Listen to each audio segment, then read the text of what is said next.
중고차 구입할 때 금리가 12%, 14%라고 하면 깜짝 놀라실 겁니다. 어떤 고객분은 금리가 19%까지 되시는 분도 봤습니다.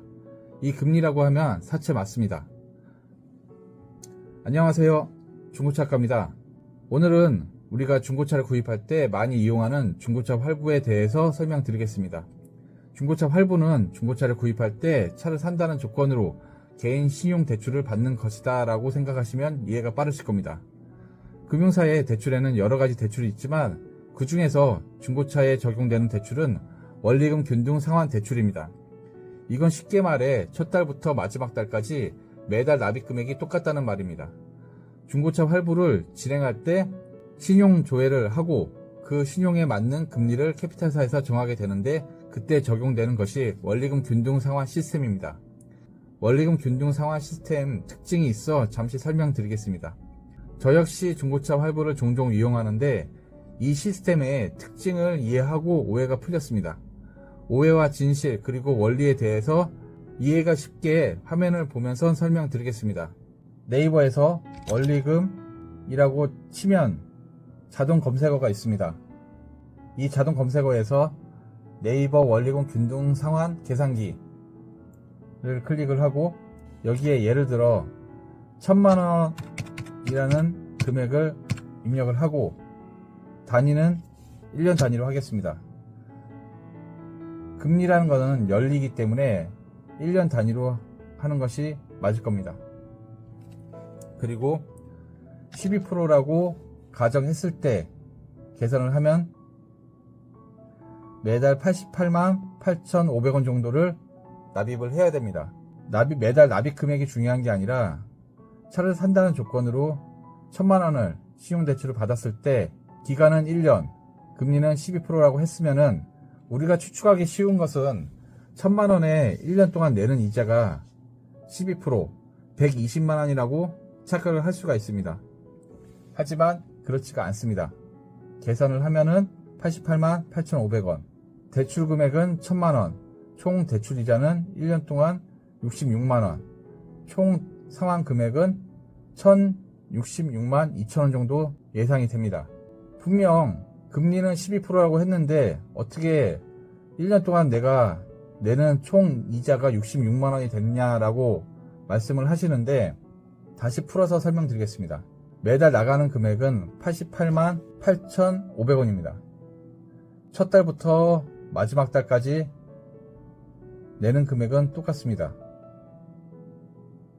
납입 원금과 대출 이자의 분포도를 보시면 납입 원금은 80만원, 대출 이자는 84,000원이 됩니다.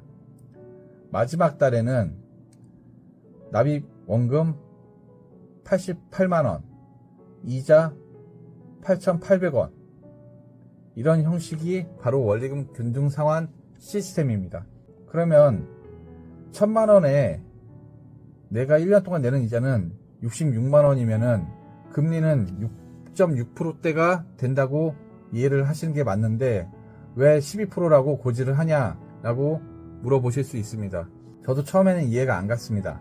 그런데 그들 입장에서 해석을 한다면은 첫 달부터 마지막 달까지 약속을 한 기간 동안 매달 납입을 했을 때 66만원이 되지만 중간에 딱 6개월 갚았을 때는 원금이 500만원이 남는 게 아니라 515만원 정도가 남습니다. 이건 중고차의 특징과 연관성이 있습니다. 중고차라는 것은 시간이 지남에 따라서 시세가 떨어지는 부분도 있고 자동차라는 특성상 차가 움직이면서 사고가 있을 수도 있고 여러가지 변수에 대비하기 위해서 초반에 이자를 더 많이 받아서 캐피탈사의 이익을 추구하려고 하는 시스템이 바로 원리금 균등 상환 시스템입니다. 제가 예전에 캐피탈 관계자 통해서 들은 얘기에서는 저희 중고차 업종에 있는 사람들은 중고차를 팔아서 이익을 캐피탈사 같은 경우는 돈을 팔아서 이익을 추구하는 시스템입니다. 그 시스템에서 제일 좋은 것은 첫 달부터 마지막 달까지 계약 기간 동안 약속을 지켜주는 것이 가장 캐피탈사에 도움이 되는 것입니다. 그 중에서 중간에 갚아버리는 경우도 종종 있습니다. 그럴 때 캐피탈사는 어떻게 해석을 하냐 하면 본인 회사에서 1000만원의 대출 나가고 66만원에 대한 1년 동안의 이자가 들어와야 되는데 중간에 갚아버리면 받을 수 있는 이자를 못 받았다는 것이 손실로 간주되어 마이너스 처리하게 됩니다. 이 손실을 조금이라도 줄이기 위해서 원리금 균등 상환 시스템이라는 것을 중고차에 적용하여 여기에서 이자를 조금만 더 받기 위해서 노력을 하는 겁니다. 우리나라 전국에 있는 중고차 할부는 모두 이 시스템으로 적용되어 있습니다. 부동산하고는 또 다른 시스템입니다.